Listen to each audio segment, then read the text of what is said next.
Angkatan bersenjata Rusia menghancurkan sebuah bangunan di Lipsy, wilayah Kharkov.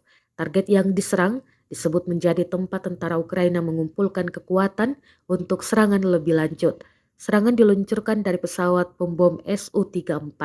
Pesawat tersebut menjatuhkan FAB-3000 ke arah tentara Ukraina di dalam bangunan.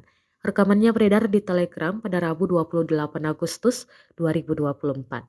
Dalam keterangan unggahan, Russia Today disebut salah satu tentara Ukraina mengatakan bahwa setiap hari dia hanya berdoa ketika bom tersebut dijatuhkan oleh pasukan Rusia. Mengerikan dan secepat kilat, begitulah komentarnya tentang pelepasan bom tersebut.